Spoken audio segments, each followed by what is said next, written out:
नमस्कार। जैसा कि आप सभी जानते हैं, मैं हमारे धर्म ग्रंथों से जुड़ी जानकारी आपके साथ साझा करती हूँ और मेरी ये कोशिश होती है कि मैं सरल शब्दों में कुछ रुचिकर बातें आपके साथ साझा करूँ। इसी कोशिश को आगे बढ़ाते हुए आज मैं हमारे धर्म ग्रंथों से जुड़े कुछ अन्य पहलुओं को लेकर आई हूँ कि ये किस तरह से लिखे जाते थे और कहाँ पे ये आज पाए जाते हैं, ये ओरिजिनल हमारे स्क्रिप्ट्स, और किस तरह से इनको की प्रिजर्वेशन और लाइब्रेरी कहाँ पर हैं, कहाँ पे इसको प्रिजर्व किया जाता है और उसके प्रिजर्वेशन में क्या क्या चुनौतियाँ आती हैं। सरकार के कितने स्टेप्स हैं, सरकार ने भी बहुत स्टेप्स इस पे ले रखे हैं, वो भी हम वीडियो के अंत में जानेंगे। क्यों ये हमारे लिए इम्पोर्टेंट हैं ये आप खुद समझेंगे जब इस वीडियो के में जो जानकारी मैं आपको दे रही हूँ, जो बातें मैं साझा कर रही हूँ, तो आप मुझसे सहमत होंगे कि इनकी संरक्षण बहुत ही महत्वपूर्ण है। तो आज सबसे पहले इस वीडियो में हम जानते हैं कि ये शास्त्र कैसे लिखे गए थे। बहुत सारे लोगों को ये पता है कि ये शास्त्र भोजपत्र में लिखे गए थे। ताड़पत्र का इस्तेमाल होता था, वस्त्रों का इस्तेमाल होता था और नेचुरल स्याही का इस्तेमाल होता था। इसलिए क्योंकि ये हाथ से लिखी हुई स्क्रिप्ट्स हैं, ओरिजिनल हैं, कोई प्रिंटेड स्क्रिप्ट्स नहीं होती थी, कोई मुद्रित नहीं होती थी, कोई स्टैंपिंग से नहीं बनी थी।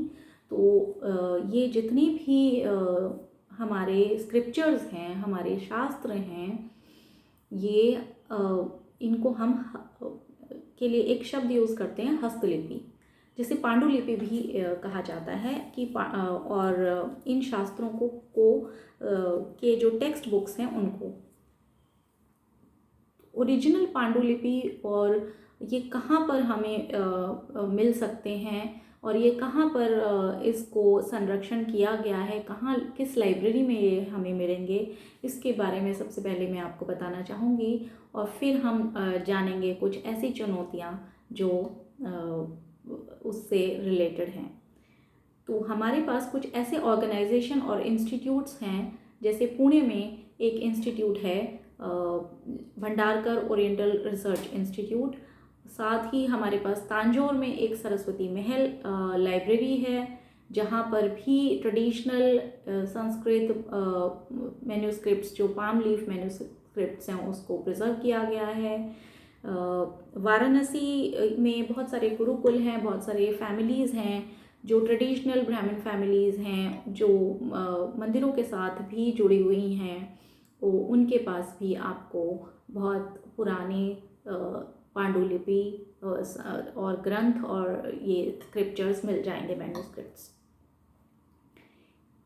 इसके अलावा हमारे पास मैसूर में भी और केरला में भी, मैसूर में एक ओरिएंटल रिसर्च इंस्टीट्यूट है जो गवर्नमेंट ऑफ कर्नाटका का ही इनिशिएटिव रहा, और केरला में मंदिरों से जुड़े हुए फैमिलीज़ हैं, लाइब्रेरीज़ हैं, जो जहाँ पर हमारे पास ओल्ड मैन्यूस्क्रिप्ट्स हैं, जिसमें त्रिशूर में, तिरुवनंतपुरम और कोट्टयम में भी यहाँ पर आपको हैं वो, लेकिन मंदिरों से जुड़े हुए स्क्रिप्ट्स हैं। गवर्नमेंट ने रिसेंटली एक नया प्रोजेक्ट शुरू किया 2003 में, जिसे है national mission for manuscripts, new Delhi में। और इसका मेन पर्पस है जितनी भी हमारे स्क्रिप्चर्स हैं उनको एकत्रित उनकी लिस्टिंग करना, उसका कैटलॉगिंग करना और उसको कंजर्व करना, प्रिजर्व करना, स्कैनिंग और डिजिटलाइजेशन का। ग्लोबली अगर हम देखें तो हमारे बहुत सारे वैदिक टेक्स्ट्स बाहर भी के देशों में भी आपको मिल जाएंगे, जैसे ब्रिटिश लाइब्रेरी, फ्रांस में कुछ लाइब्रेरी में हैं ये, और जर्मनी में भी कहते हैं कि हमारे कुछ संस्कृत वैदिक ओल्ड संस्कृत टेक्स्ट और ऋग्वेद से रिलेटेड मैन्यूस्क्रिप्ट्स वहाँ पे मौजूद हैं। ऑनलाइन डिजिटलाइज्ड एरा में बहुत सारा कंटेंट, बहुत सारा सब ग्रंथ को डिजिटलाइज किया गया, जिसमें हमारे पास एक मुक्त बोध लाइब्रेरी है, जो कि डिजिटल लाइब्रेरी है, जहाँ पे आपको ये हमारे एंशिएंट ग्रंथ मिल सकते हैं, टेक्स्ट, संस्कृत टेक्स्ट जिनके पास हैं। एक ऑनलाइन लाइब्रेरी फ्रीली एक्सेसिबल है, sanskritdocument.org, जो सबको ये टेक्स्ट के डिजिटलाइज्ड फॉर्म में एक्सेसिबल सबके लिए है। जिन भी लोगों ने इसको लाइब्रेरी में प्रिजर्व करके रखा या अपनी प्राइवेट लाइब्रेरीज, टेम्पल्स या घरों में प्रिजर्व करके रखा, उनके लिए एक बहुत ही, उनको उस मैन्यूस्क्रिप्ट्स को प्रिजर्व करना एक बड़ी चुनौती है। ट्रेडिशनल मेथड्स हैं हमारे प्रिजर्व करने के लिए, और उसको बहुत ही रिलीजियसली ये लोग फॉलो करते आए हैं। मॉडर्न एरा में भी ये बहुत ज़रूरी है, क्योंकि हमारे बहुत इससे रिलेटेड चैलेंजेस हैं, जैसे कि क्योंकि ये बहुत कोमल मैन्यूस्क्रिप्ट्स हैं और पत्तों पर लिखी गई हैं, तो हमारा नमी, किसी भी तरीके की नमी अगर है, हम वातावरण में तापमान में फेरबदल हो रहा है, ऊपर नीचे उतार चढ़ाव, कीड़ों से इसका बचाव करना है, दीमक से इसका बचाव करना है, जिसे हम कहते हैं सिल्वर फिश, वो उन सब चीज़ों से इनको, उन सब कीड़ों से भी इनका बचाव है, फंगस से भी हमारे पत्तों को बचाना होता है। तो इसकी प्रिजर्वेशन बहुत आसान नहीं है, और इसको अगर जिस तरीके से इसको प्रिजर्व करते आए हैं, वो मतलब वो केयर, इसको रेगुलर केयर मेंटेनेंस चाहिए, तब ये प्रिजर्व होता है। किसी भी तरह की हैंडलिंग में लापरवाही, अनुचित भंडारण कर देना, वो हमारे लिए, ये हमेशा के लिए हम इन स्क्रिप्ट्स को खो देंगे। वायु प्रदूषण एक ऐसा है, तापमान में वेरिएशन के साथ वायु प्रदूषण भी है, क्योंकि ये हमारे पत्तों को पीला कर देता है और ख़राब कर देता है, स्याही को ख़राब कर देता है। अम्लीयकरण जिसे कहते हैं, एसिडिक, वो सब चीज़ें भी अगर तापमान में आती हैं एनवायरनमेंट में, तो वो भी इन स्क्रिप्ट्स को डैमेज करती हैं।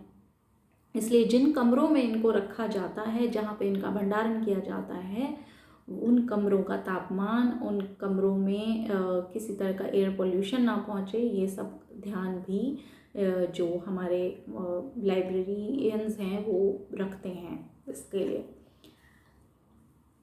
लिपियों को की स्टडीज़ में के दो और भी बहुत खूबसूरत एस्पेक्ट्स हैं, वो ये हैं कि किस तरह के अध्ययन इन लिपियों को लेकर किए जाते हैं। एक है पैलियोग्राफी, एक है कोडिकोलॉजी। ये दो शब्द हैं, पर मैं इनके बारे में बताती हूँ आपको कि पहला तो जो है पैलियोग्राफी, जहाँ पर हम उसके राइटिंग में, उसकी स्क्रिप्चर्स पे, उसकी लिपि पर ध्यान देते हैं, कौन सी स्याही किस सामग्री से और कैसे लिखा गया, लेखन शैली पर है वो स्टडी। और दूसरा है किस भोजपत्र पे लिखा गया है, किस तरीके से लिखा गया है उसको, वो उन पदार्थों की जानकारी, उसकी बाइंडिंग कैसे हुई, कैसे उसको धागे से बांधा के रखा गया है, किस पत्ते के आकार क्या थे, तो जिस पत्र पर लिखा गया वो उसको स्टडी करना अपने आप में, और एक लेखन शैली पर। तो ये दो तरह के अध्ययन भी हमारे इन लिपियों से जुड़े हैं। साथ ही अब इनकी जो डिजिटलाइजेशन का प्रोसेस है, तो डिजिटलाइजेशन प्रोसेस भी इतना आसान नहीं है। डिजिटलाइजेशन प्रोसेस में ये है कि जब आप उसको स्कैन कर रहे हैं, तो ये इतने कोमल हैं, ये डैमेज हो सकते हैं हमारे स्क्रिप्चर्स, ये बिकॉज ये पत्तों पर बने हुए हैं, तो इसको बहुत ही केयर, समझदारी और सूझबूझ के साथ ही इसकी स्कैनिंग होती है। जल्दबाजी में हम इसको स्कैन नहीं कर सकते, और इसको स्कैन करने के बाद इसको एक एक करके आपको स्कैन करना है, तो उसमें पूरा धैर्य और सूझबूझ चाहिए इसकी स्कैनिंग के लिए। अन्यथा हम इसको पूर्ण रूप से डैमेज कर देते हैं। और क्योंकि डैमेज पत्तों को हम नॉर्मल गोंद और टेप से नहीं चिपकाएंगे, क्योंकि इनके प्रिजर्वेशन और इसको रखने के लिए फिर एक और स्पेशलिटी और एक्सपर्टीज़ चाहिए। तो ये सब प्रिजर्वेशन के लिए जो लाइब्रेरी है, इस तापमान को मेंटेन करना, वो एक्सपर्टीज़ पाना, और ये तब तक मुमकिन नहीं है जब हम इसको एनकरेज ना करें, फिनेंशियली हम इसको सपोर्ट ना करें। इसमें मैन पावर भी चाहिए, इसमें सूझबूझ और धैर्य भी चाहिए। जो वहाँ काम कर रहे हैं उनके मन में वो श्रद्धा और उसकी वैल्यू को समझ कर कि ये हमारे बहुत ही इम्पोर्टेंट हमारे स्क्रिप्चर्स हैं, उसकी वैल्यू की समझ उनके अंदर होनी चाहिए। तो उतना उनको एनकरेज और मोटिवेशन भी है। जो भी हमारे टेंपल से जुड़े हुए लोग हैं, जो अब तक प्रिजर्व करते आए हैं, तो उन सब को एक तरह से मैं आभार व्यक्त करती हूँ कि कितना मूल्यवान उन्होंने इन स्क्रिप्चर्स को इतना मूल्यवान समझ के, एक धरोहर समझ के उन्होंने हम इतने सालों तक प्रिजर्व करके रखा है। तो मुझे लगता है हम सबको उनको एक तरह से उनका धन्यवाद करना चाहिए कि हमारे भारत की सांस्कृतिक विरासत को उन्होंने प्रिजर्व करके रखा है अब तक। वो पब्लिशर्स जिन्होंने इस टेक्स्ट को एक्सेसिबल बनाया, जिसमें बहुत ही कॉमन नेम है गीता प्रेस भी करते हैं, तो उन्होंने इसको हर किसी के लिए, आम आदमी के लिए ये एक्सेसिबल बनाया हमारे ग्रंथ। तो इनका भी मैं इस वीडियो के थ्रू आभार व्यक्त करना चाहूँगी। जितनी लाइब्रेरीज़ हैं, जितने इंस्टीट्यूट्स हैं, पुणे में, तंजौर में, मैसूर में, केरला में, जिन लाइब्रेरीज़ में ये अब तक रखा गया है हमारे मैन्यूस्क्रिप्ट्स, हस्तलिपि, और जिन लोगों ने इसको संभाल के, जिस पर जो ये कार्य करते हैं, जो इसके डिजिटलाइजेशन का भी कार्य कर रहे हैं, स्कैनिंग का कार्य कर रहे हैं, उन सबको भी मैं इस वीडियो के थ्रू तहे दिल से उन सब का भी थैंक यू बोलना चाहूँगी कि आप बहुत ही अच्छा काम कर रहे हैं और इसके प्रिजर्वेशन बहुत ही ज़रूरी है। 2025 के बजट सेशन में गवर्नमेंट ने मैन्यूस्क्रिप्ट्स के प्रिजर्वेशन कंजर्वेशन के लिए स्पेशल बजट भी एलोकेट किया, जो महत्वपूर्ण है। इसको के लिए जितना हमारे अंदर जागरूकता होनी चाहिए वो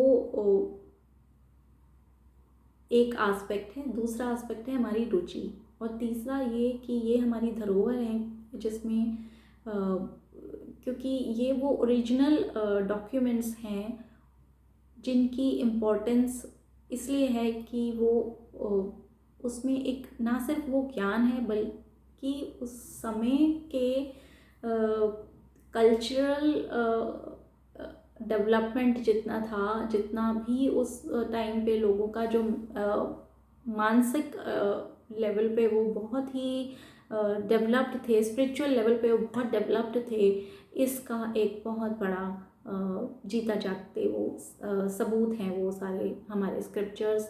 तो इन धरोहर को हमें इसका संरक्षण करने वालों के लिए मैं ये इस वीडियो के थ्रू आभार व्यक्त करती हूँ। मुझे उम्मीद है कि आप सबको ये जानकारी अच्छी लगी होगी, तो आप इस वीडियो में मेरे को प्रोत्साहन देते हुए आप इसमें लाइक और सब्सक्राइब भी कर सकते हैं, ताकि मैं और अच्छे वीडियोस सुंदर जानकारी के साथ आपके साथ साझा कर सकूं। नमस्ते।